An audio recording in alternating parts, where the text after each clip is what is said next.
All right. Hey, what's going on? It's Bill Burr, and this is once again time for a very special Monday morning podcast. You get an extra one this week.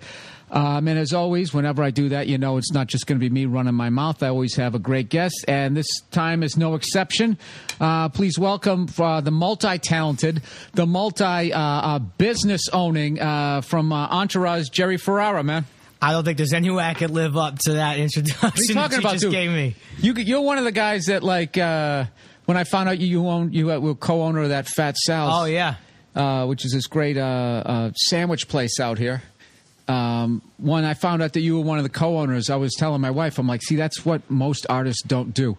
They have all their eggs in one basket. I love the fact that you're making money outside of this fucked up business. So I joke with my brother all the time. It's like, I hope one day when I'm in my 60s, you look back like, acting was great. We did great, but you know what we really killed it? Sandwiches. That's you know where why? we You know really why I ate it. there? I ate there because of your slogan. Is that right? It says Sal's, and then underneath it says, we're making sandwiches over here. Oh, my God. The guys, when they hear this, the guys at Fat Sal's are going to die. They're proud of that slogan. No, I laughed. When me and my wife saw it, we laughed. We're like, we got to try that place. So, of course, I tried it out, and it's awesome, but I'm 46, so I can only eat there so often. But yeah, I close my eyes when I drive past sometimes. I only want to look at it because it's on the way to the gym. So it's like, I drive home, I got to pass it every day. I'm like, you just worked out. Don't blow it. Yeah, it's on Fountain. On Fountain, then you got the big flat screen TVs. You always got the game on.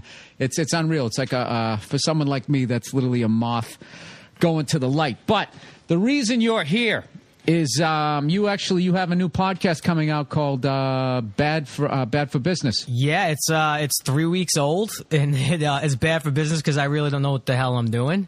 So, okay. I mean, I've been. I didn't know what the hell I was doing. I've been listening to you obviously for a while now, and I grew up listening to sports talk radio. I didn't have a TV in my room, so like radio was all I had. Stern, all those things. So I just have had an affinity for radio my whole life. Where did you grow up? Bensonhurst, Brooklyn. You know what's funny? Like back in the day, when Entourage was first coming out, for people who don't know Jerry by name, he played Turtle on Entourage. Do you know I actually auditioned for that? Did you for Turtle? That's how wide the casting net was before they ended. They were throwing darts. Yeah, no, and they got you. It totally made sense, but. Yeah, I was, not like I'm good now, but I was really bad at auditioning back then, and it was a memorable, awful one. I can't remember if because it was so bad or because the show went on to be a hit. So there was like the first season and a half, I'm watching it going like, God, every time they'd say your character's name, like I would just sort of think about that bad audition going, son of a bitch. I haven't been back. I have not been back since. But what's the deal with that, man? I got information here that maybe there's going to be a movie. No, we just wrapped the movie a month ago. We actually had to postpone shooting. Kevin Connolly, one of the guys who plays Eric on the show, broke his leg while we were shooting. Doing what? I was kind of a part of it. I've actually now told the story a few times, but it was a party scene at the beach, and we had a cameo from Russell Wilson. So, and I knew this was going to happen. They wanted to do a little montage of us, playing a little tackle football on the beach. Oh, no. And I begged. They said, let's figure out what we're going to do. Let's block it out a little bit. Worst thing to do to two competitive, below average athletically guys is he competitive? Say, oh yeah, him and I, is to say, hey, let's just turn the camera on and see what happens. And sure enough, I go out, he drills me, he goes out, I tackle on like the third play. It was actually the most harmless one of it all. I wrapped him up. He tried to dive and extend the ball like over the goal line, and just his leg broke in two places. Did you hear it? You heard it snap? I heard something weird. It wasn't like the Paul George awfulness. It was not that, thank God. But I heard a little something. Did he? He didn't know. He popped up and he thought he sprained his ankle. Russell Wilson came over and said, you better tie those laces tight. And he worked for 2 days with not knowing. Finally he tapped out. He's like, guys, I gotta go to a doctor. And they X-rayed. You have a broken freaking leg. He's in surgery the next day. What did he? Which bone? Fibula. Jesus Christ. Surgery, screws, and everything. So we had to shut down for a month. But the movie's done, and I actually just saw an early cut of it yesterday, and it's actually good. Oh, I'm really happy. I hate everything. How do you deal with that, man? Like I said, the little stuff that I've done. I immediately realized how little power you have if you're just a performer. Like I always hear a lot on set, it feels like it's going good, and then there's always that, yeah, man, I hope this thing comes together, because you have no idea when you're doing it. Nope. I think more like the director and the people who edit it, they have an idea of the direction it's going in. But like, I feel like if you're just acting on it, you're kind of in this vacuum where you're performing with the other people and just hoping you're giving them what they need. I got a few things to say about that. One, I think it's like a game of opposites. Anytime I've been on a set, or even whether it was like an episode of Entourage or even a movie set or whatever it is, when everyone's like, God, this is great. This feels great, right? Everyone's killing it. This is what Bill's killing it. Jerry's killing. And then you watch it and it's kind of eh. And then I've been on set when there's been times like, I don't want to have any idea if this shit's working. This is the weirdest shit we've ever done. I'm like crossing fingers, and you watch it, and it's it's great. So you're not supposed to know. I don't think. That's kind of like in stand-up. The amount of times. Is that right? Well, a lot of times you feel like you're bombing, and you get off stage like, oh, that sucks, and then your buddy's out in the crowd going, dude, they were dying laughing. Just some nights you just can't hear it. But in acting, I have I have total respect for any working actor, because that just seems like the hardest. I don't know how you guys get to a point, like how you get altitude in that career, because it's so fucking competitive. I love this move. I mean, and you did the most riskiest thing, is essentially opening a restaurant, right? And how did that all come about? It came about because the Sal of Fat Sal's is a real guy. He's one of my best friends. I know from New York. We always talked when we were young. I'm talking 20 years old. Out here, like, we need like an East Coast kind of place out here. We didn't know what it was, and then obviously, he wasn't in the entertainment business, though. He's a mechanical engineer, like builds buildings, right. And he kind of ended that part of his career. And him and another friend of mine came to me with this whole plan. And look, I don't know. I'm like Paulie in Goodfellas. Like, I don't know anything about the restaurant business. Right. I really genuinely don't. I don't cook. What does this guy want from me? I know how to sit down and how to eat. It's exactly how that conversation went. And they put You're gonna burn it down someday, and Sal's gonna be a fucking shame. It's a fucking shame. Struck by lightning. Yeah, fuck you. Pay me. No, so I invested in the two of them. I said, guys, I don't know about food. I know most restaurants fail, but not that I feel like I owed. But, like, if I can't empower one of my best friends, because I'm a lucky motherfucker right now, if I can't give him a shot, why not? I went into it saying, I'm going to lose every dollar. So I wrote a check that I was comfortable losing every cent of. Right. And sure enough, the kid came through, and I don't run the business. Right. I'm not going there and making sandwiches. I'm in on everything. I know what's going on, but they run that show. And we just opened our fourth one in Austin, Texas.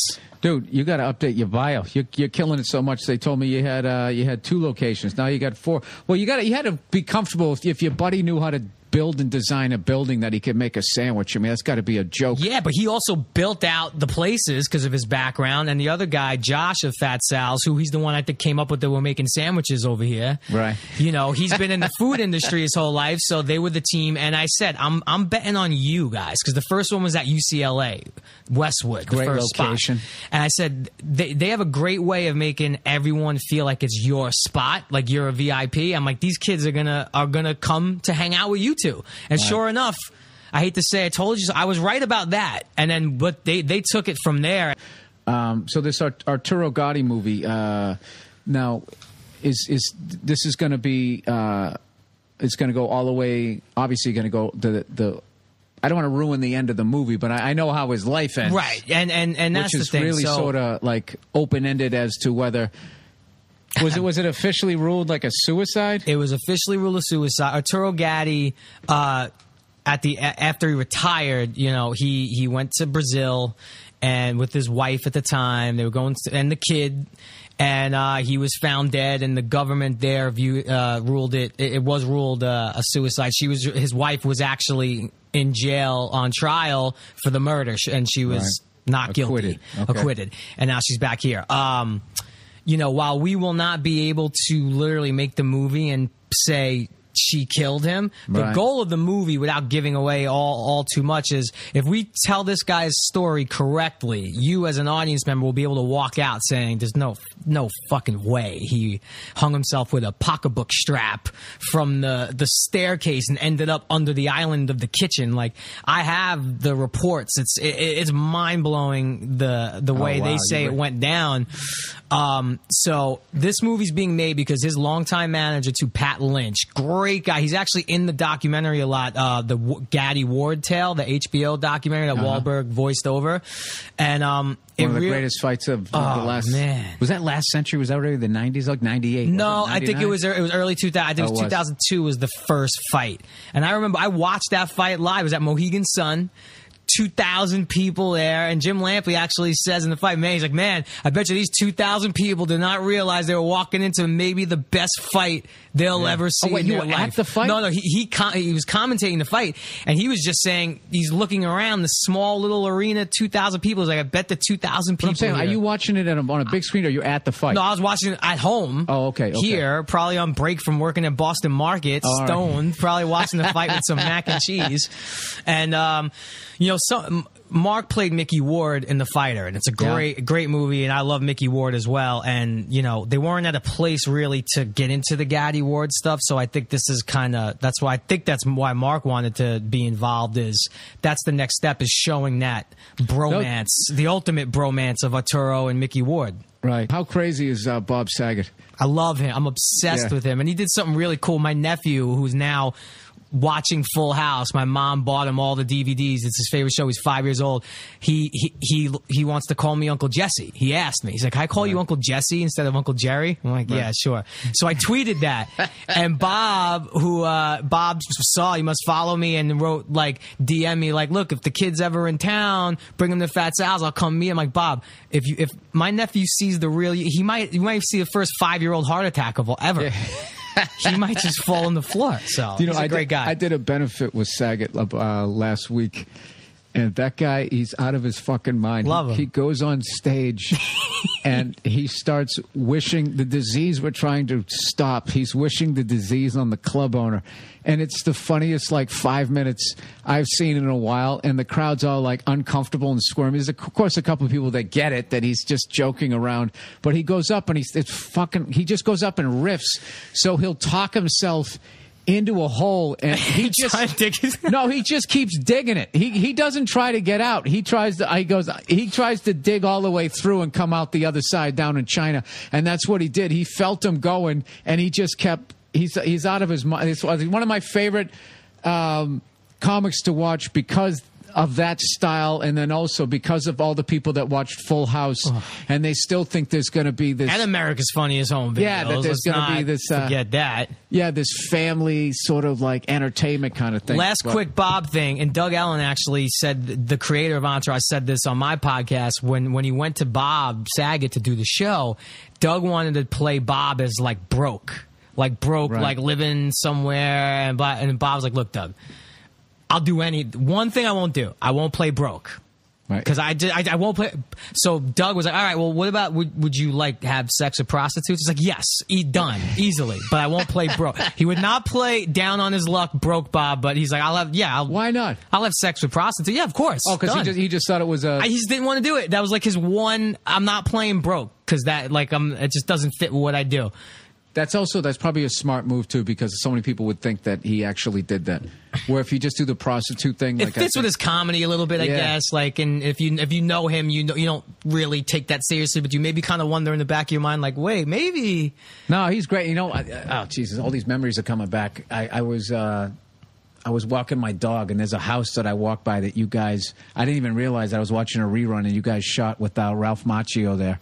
Oh, and, God. Yeah. Yes. I think a few people Kevin Dillon, too. Yeah. And, of course, Ralph was hilarious. And every time, I swear to God, I walk by that thing 15 times. Every time I go by it, 9 times out of the 15, I'll be like. We asked him to do the Ralph crane. Ralph Macchio stood right in that doorway. We asked him to do the crane, shut us down on the crane kick. What is that? Oh, the famous Daniel LaRusso crane kick at the end that he hits Johnny with. We said, "Will you do the crane?" He's like, "No, won't do it."